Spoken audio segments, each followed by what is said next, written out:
जोर से जोर से जोर से तवज्जो चाहूं, ये वही है जब सैयदना अबू बकर सिद्दीक सफर तिजारत पे चले थे मक्के से। कहां से? मक्के से। ऐलान नबूवत नहीं हुआ था, मुस्तफा ने नबूवत का ऐलान नहीं किया था। ये सफर तिजारत पे थे, चलते रहे, रास्ता तय करते रहे।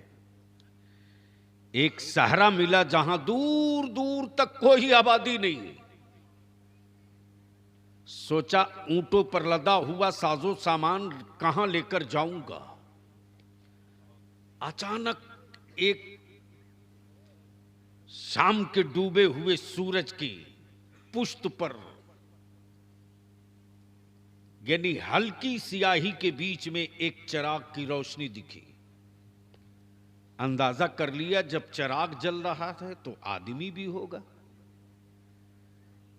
जैसे ही चिराग की रोशनी देखा, उसी चिराग के करीब पहुंचे, देखा बड़ी खूबसूरत हवेली है और उसके दरवाजे पर कोई इंसान बैठा है। सैयदना अबू बकर सिद्दीक ने समझ लिया कि यही होगा जो हवेली का मालिक है। सैयदना अबू बकर सिद्दीक कहते, देख मैं मक्के से आया हूं, ताजिर हूं, तिजारत करता हूं, ऊंटों पर लदा हुआ सामान है, इनको जरे जमानत पे रख ले और एक रात बिताने के लिए अपनी हवेली में मुझको थोड़ी सी जगह दे दे। जो दरवाजे पर बैठा इंसान था बोला, माफ करना जी, इस हवेली की तारीख यही है कि आज तक किसी अजनबी को छुपने को जगह न दी गई और इसका मालिक मैं नहीं, मालिक अंदर है, मैं इस हवेली का नौकर हूं। सैयदना अबू बकर सिद्दीक फरमाते कि जा अपने मालिक से कहना कि कोई मक्के से आया है जो खाने काबा के करीब का रहने वाला है। जोर से सुनना है तो जोर से तवज्जो करो। मक्के का रहने वाला है, मक्के का रहने वाला है, नाम अबू बकर है। एक रात बिताने के लिए मुंह मांगी कीमत दे रहा है। हवेली का मालिक एक यहूदी था जिसकी उम्र तकरीबन 100 साल से बेशी थी। ज़ईफ़ी की वजह से उसकी भवें लटक चुकी थी। जैसे ही नौकर ने कहा कोई मक्के से अबू बकर आया है, तवज्जो चाहूं, जैसे ही कहा मक्के से कोई अबू बकर आया है, वो रात बिताने के लिए जो कीमत मांगो देने को तैयार है। जरे जमानत पर वो अपना ऊंटों का साजो सामान भी दे रहा है। जैसे ही अबू बकर सुना, वैसे ही उस हवेली का मालिक यहूदी अपने नौकर को बोला, ठहर ठहर ठहर, ये कुंजी ले, अलमारी खोल, तौरेत निकाल। जैसे ही तौरेत निकलवाया, वैसे ही वरक पलटते गया, पन्ना पलटते गया, एक पन्ने पर आकर रुक गया और उंगली रखकर अपने नौकर से कहता, जल्दी जाओ, उस आने वाले अबू बकर के अब्बा का नाम पूछ के आ।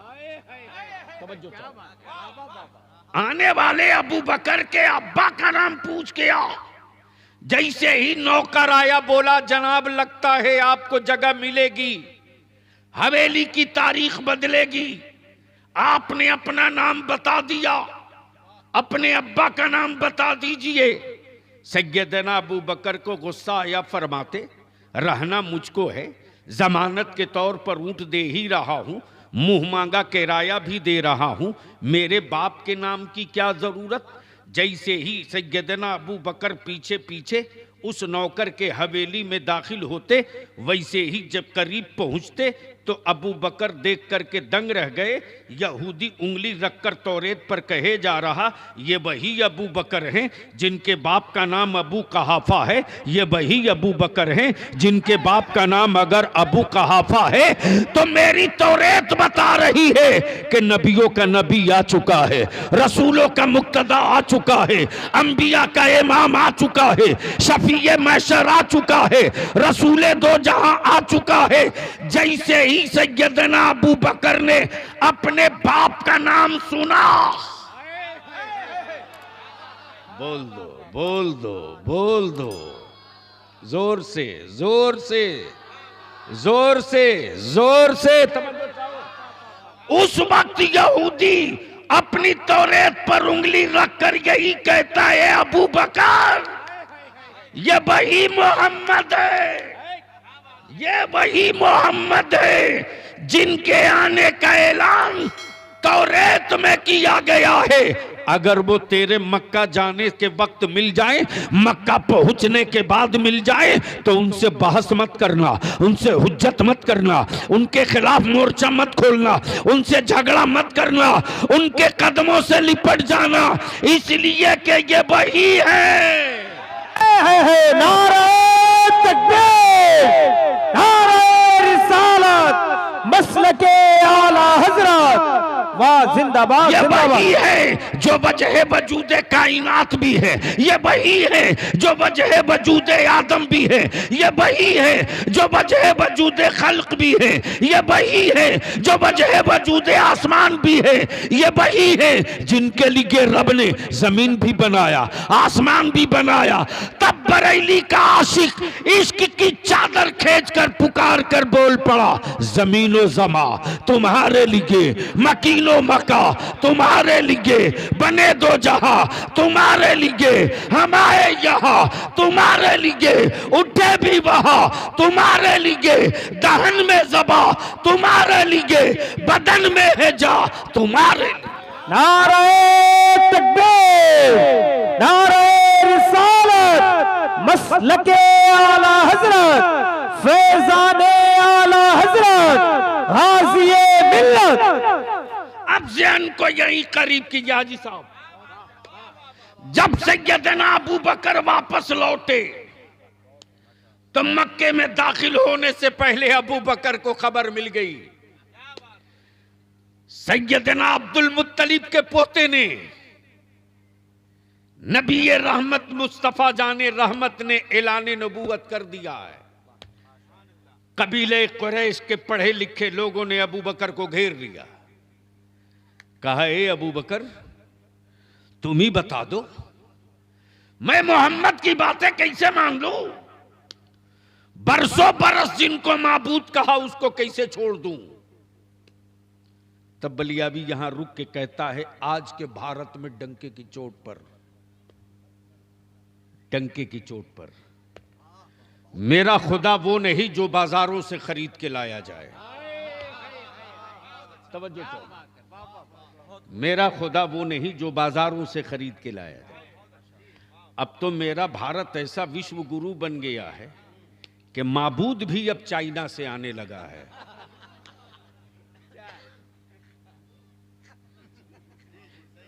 माबूद भी अब, वो भी कितना मस्त होके आता होगा इंडिया में।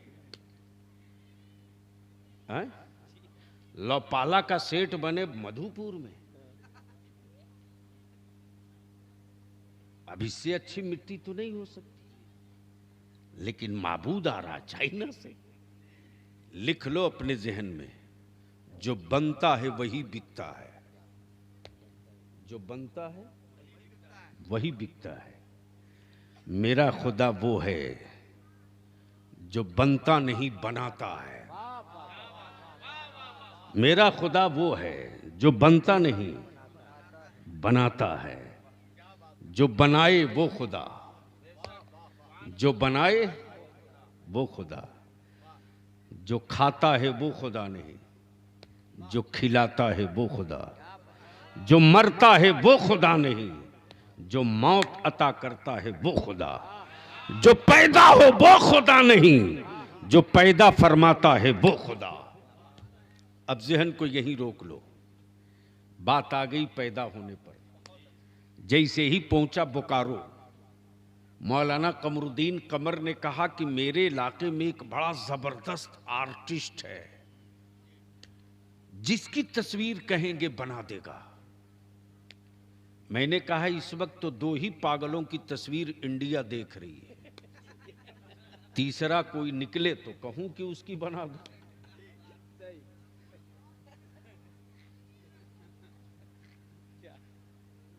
आप लोग डर रहे हो? नहीं डर रहे हो? तो दो पागल मैंने कहा, किसी का नाम थोड़ी लिया।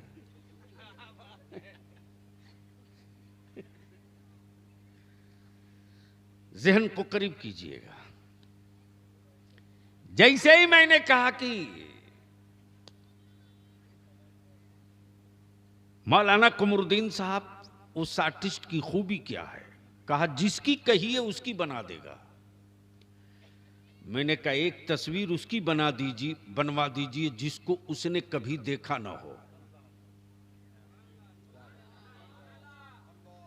बोलोगे तो बोल दूंगा, ऐसे नहीं मोहब्बत से बोल तो बोल दूंगा। तवज्जो। मौलाना कमर ने कहा हुलिया तो बताना पड़ेगा।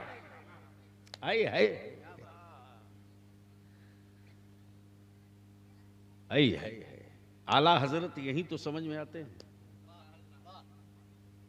मौलाना शाद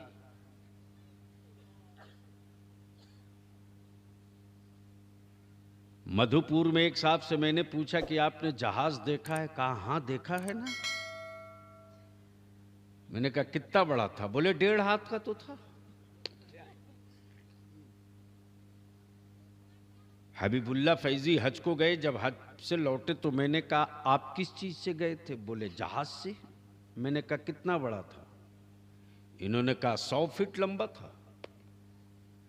मैंने कहा कमाल है भाई, उसी मधुपुर का एक आदमी देखा तो 1.5 हाथ का, और आप देखे तो 100 फीट का। तो अगले ने जवाब दिया कि माफ कीजिएगा, मैंने हवाई अड्डे पर नहीं देखा था, अपने मकान की छत से देखा था।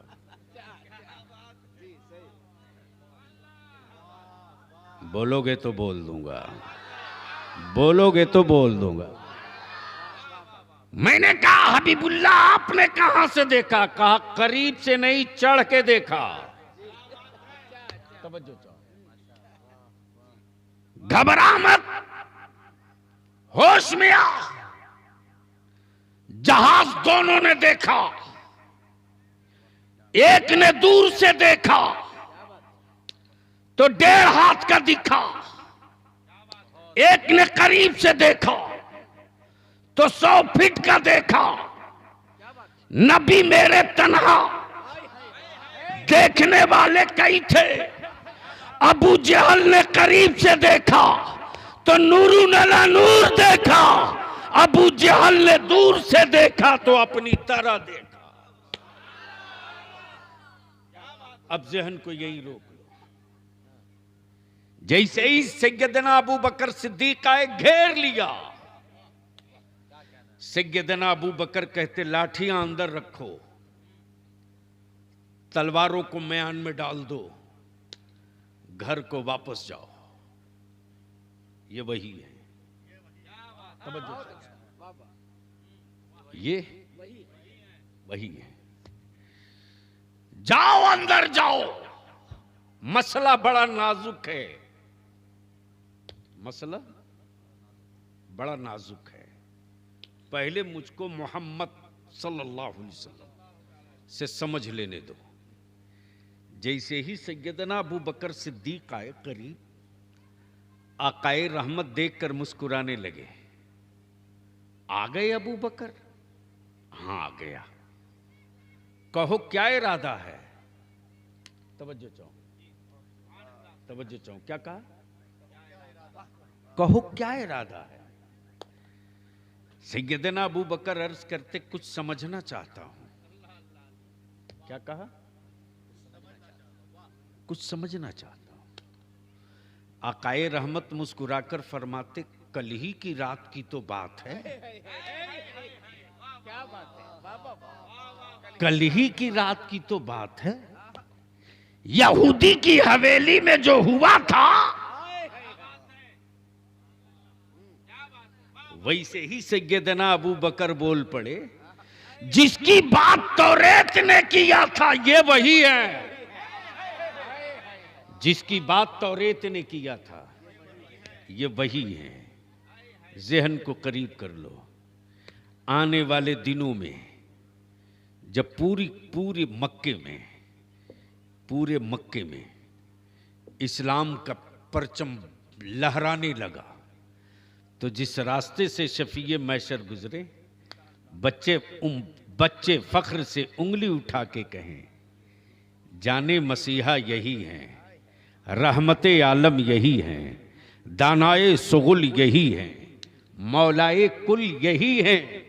अब इसको यहीं रोक लो। दूसरा मिसरा क्या था?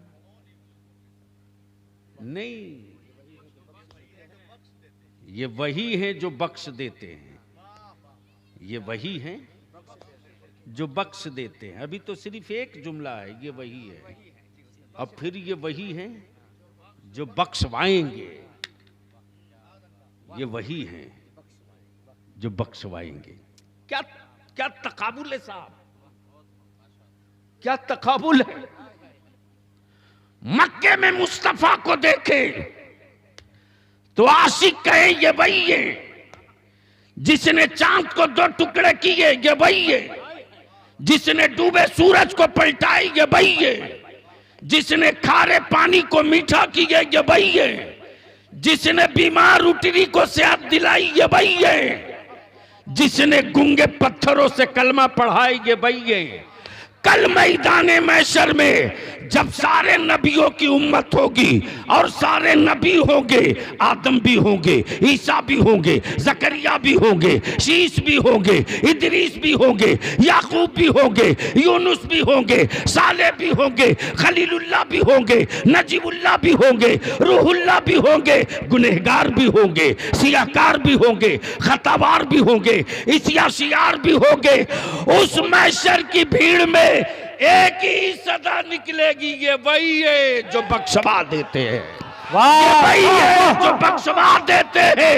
मुजरिम भी फक्र से कहेगा नमाज नहीं तो क्या हुआ, ये है बख्शवा देते हैं। रोजा नहीं तो क्या हुआ, ये है बख्शवा देते हैं। हज नहीं तो क्या, ये है बख्शवा देते हैं। वाह वाह वाह, जिंदाबाद जिंदाबाद, नारे तकबीर, नारे रिसालत, मसलके आला हजरत, गाज़िए मिल्लत।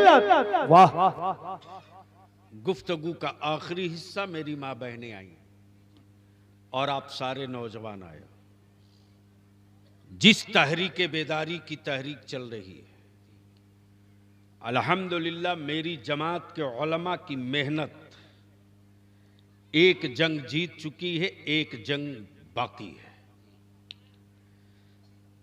झारखंड में 64 मॉब लिंचिंग मेरे बच्चों की हुई, 64। बलियावी इसके लिए जिंदा नहीं है कि कोई साहब खुश हो जाए, बलियावी तो इसके लिए सिर्फ अपनी सांसें ले रहा कि मदीने का मेरा मुस्तफा राजी हो जाए। दुनिया अगर रूठती है तो रूठने दो, ईमान वालों की सेहत पर इसका कोई असर नहीं पड़ेगा, तो वो न रूठें, वो न रूठें। मेरे अजीज, जिस दिन हम लोग डाल्टनगंज में थे हाजी साहब, स्टेज पर जैसे ही मैं पहुंचा हूं वैसे ही सारी मीडिया पहुंच गई कि आपकी एक बात सेंट्रल हुकूमत ने मान ली कि मॉब लिंचिंग करने वालों के खिलाफ फांसी की सजा होगी। मैंने कहा पूरा पढ़ूंगा तब जवाब दूंगा। आने के बाद पूरी डिटेल देख लिया। दूसरी लड़ाई मेरी बची है, नबी की इज्जत पर कानून बनाओ। बोलो जोर से, बनना चाहिए कि नहीं? जोर से बोलो, बनना चाहिए कि नहीं? मैं पूछता हूं झारखंड के मुसलमानों, मेरे बच्चे कब तक पत्थर तोड़कर अपनी नस्लें पालेंगे? मेरे बच्चे कब तक ढेबरा और कोयला चुनकर अपनी जीविका और चूल्हा जलाएंगे? लड़ाई तो होगी, तबीयत से होगी। आबादी के एतबार से 23 से मेले मुसलमानों का चाहिए तो चाहिए, क्या बात है, बहुत और 2 MP चाहिए तो चाहिए। उसके लिए हक महापंचायत की मौलाना कमरुद्दीन साहब कमेटी बड़ी तेजी से बन रही है,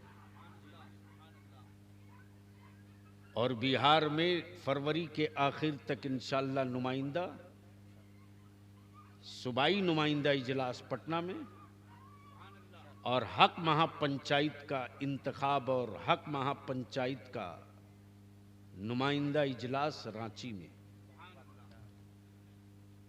कल दिन में 10 बजे मुर्शिदाबाद में मीटिंग है तहरीक बेदारी की। फिर 6 तारीख को रानीगंज दयारे गांव से बंगाला में, जिसमें हजरत अलहाज हबीबुल्लाह फैजी साहब ने भी आज अपना पैगाम नश्र किया है, ये भी खुद शरीक हो रहे हैं। बस आखिरी गुफ्तगू मेरी मां बहन बेटियों, कान खोल के सुनो, और यहां जितने लोग आप बैठे हो सब कान खोल के सुनो।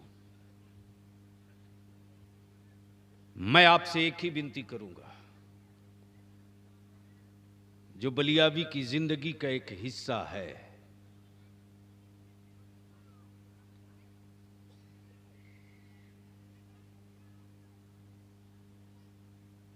तीन टाइम मत खाओ, 2 टाइम खाओ।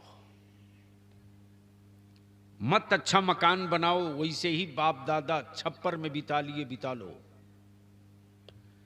लेकिन अपनी औलादों को जाहिल मत रखो, पढ़ाओ। देखो, जो कौम पढ़ती है वही लड़ती है। तवज्जो चाहूं, जो कौम पढ़ती है वही लड़ती है। दलित भाइयों में एक बेटा पढ़ लिया जिसका नाम भीमराव अंबेडकर था, पूरी मानववादी ताकत, सामंतवादी ताकत से लड़ते रहा और लड़कर रिजर्वेशन ले लिया। जो कौम पढ़ती है वही लड़ती है। आज जो मेरी बेटियों को आवारगी के रास्ते पर डाला जा रहा, उसको रोकने का एक ही रास्ता है, तालीम। और आज जिसकी बुनियाद पड़ी है, लिख लो, ये किसी के घर और हवेली की बुनियाद नहीं है। ये मुस्तफा जाने रहमत की बेटी सैयदा फातिमा ज़हरा के कनीजों के मुस्तकबिल की हवेली की बुनियाद पड़ी है, और इसके लिए आपको तैयार रहना पड़ेगा। मुझे पूरा इत्मीनान और भरोसा है, मेरी जमात के मौलाना शकील ने जो काम किया है दरभंगा में, बेटियों की इज्जत और आबरू की सेफ्टी और सिक्योरिटी के गारंटी के साथ, उसमें एक एक्स्ट्रा इसमें जरूर शामिल कीजिएगा। मुखिया जी हैं कि चलेगा? हैं। मुखिया जी से भी कहूंगा कि थोड़ी जमीन का कुछ हिस्सा और बढ़ाइए, और इसको मदरसा कम 10+2 के स्कूल की तरफ ले चलिए। टैक्ट भी रहे, एक्ट भी रहे, फैक्ट भी रहे। एक्ट कानून को कहते हैं, टैक्ट टेक्निक को कहते हैं, फैक्ट सच्चाई को कहते हैं। सच्चाई ये कि हमने सब पर भरोसा किया, सबको बोरे में कस के वोट दिया, लेकिन मेरी औलादों के हाथ में सबने भीख का कटोरा दिया, पावर का कलम नहीं दिया। अब तय कर लिया इदारे शरिया ने और मेरे उलमा ने कि हम दीवार तोड़ना पड़े तो तोड़ेंगे, पत्थर तोड़ना पड़े तो तोड़ेंगे, सर तोड़ना पड़े तो तोड़ेंगे, लेकिन अपनी औलादों के मुस्तकबिल को टूटने नहीं देंगे। जहां तक सफर करना पड़ेगा करेंगे, अपना कुआं खुद खोदेंगे, गैरों के तालाब पर भरोसा नहीं करेंगे।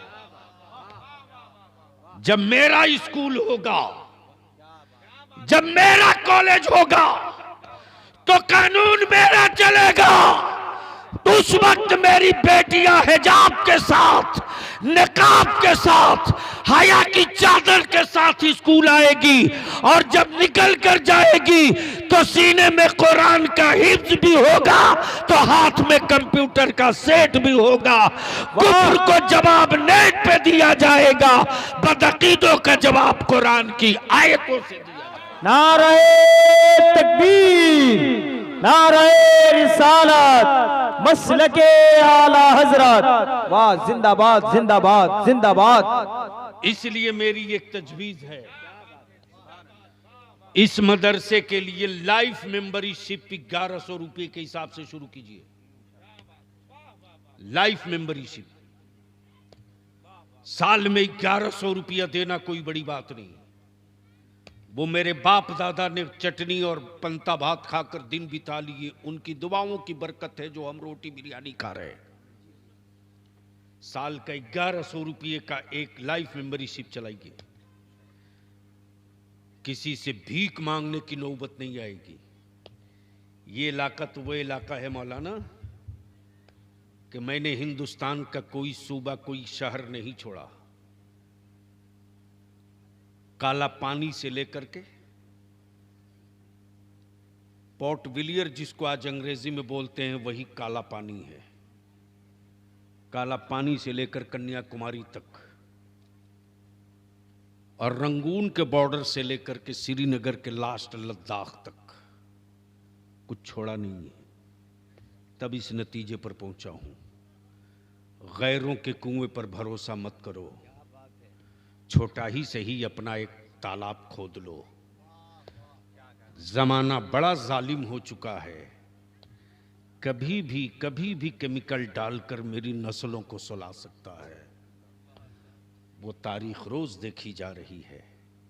अगर मेरे पास स्कूल होता तो मेरी बेटी के हिजाब पर कोई कुत्ता भौंकता नहीं। अगर मेरे पास स्कूल होता तो मेरी बेटियां भय मुक्त होकर पढ़ने जाती। इसलिए मैं आपसे विनती करके कहूंगा, सिर्फ बेटों ही को नहीं, बेटियों को भी पढ़ाओ। अभी बिहार में हबीबुल्ला साहब,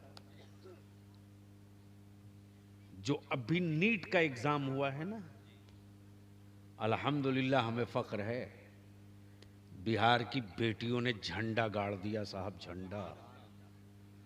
जो बच्चियों का रेशियो था, रेशियो जो शुमार आदात थे मौलाना कमरुद्दीन साहब, 60% बच्चियों का रिजल्ट अपनी मेरिट पर आया है। 60% मेडिकल में, 30% बच्चों का आया है। जो कौम पढ़ेगी वही कौम लड़ेगी, जो कौम लड़ेगी वही कौम आगे बढ़ेगी। इसलिए मैं इल्तिजा करूंगा, जिद की लड़ाई लड़ना छोड़िए, नस्लों की मुस्तकबिल की जंग लड़ना सीखिए। जो कौम नस्लों के मुस्तकबिल की जंग लड़ती है, वो कौम कभी अपनी शान और मौज की जंग नहीं लड़ती, और जो कौम अपनी मौज की जंग लड़ती है, वो कौम अपनी नस्लों के मुस्तकबिल की जंग नहीं लड़ती। अल्हम्दुलिल्लाह, अल्लाह तबारक व तआला खूब बरकतें अता फरमाए। मेरे बाद अभी खतीब ज़ीशान हज़रत मौलाना सिद्दीक़ हसन का भी खिताब होना है, शोराए कराम का कलाम भी होना है। जिन जिन लोगों ने ताउन की दामे दिरमे कदमे सुखने, अल्लाह रब्बुल जलाल खूब बरकतें अता फरमाए। मुहिब्बे गिरामी जनाबे भाई मोहम्मद हाजी रफ़ीक साहब पालो जोड़ी, मोहब्बत में बेचारे वो भी तशरीफ़ लाए, उनके लिए भी दुआ फरमाएं आप हज़रात। हम सब एक दूसरे के लिए दुआ फरमाएं। अल्लाह ताला हम सब के जान व माल, इज़्ज़त व ईमान की हिफाजत फरमाए। यार जिंदा सोहबत बाकी। अस्सलाम वालेकुम।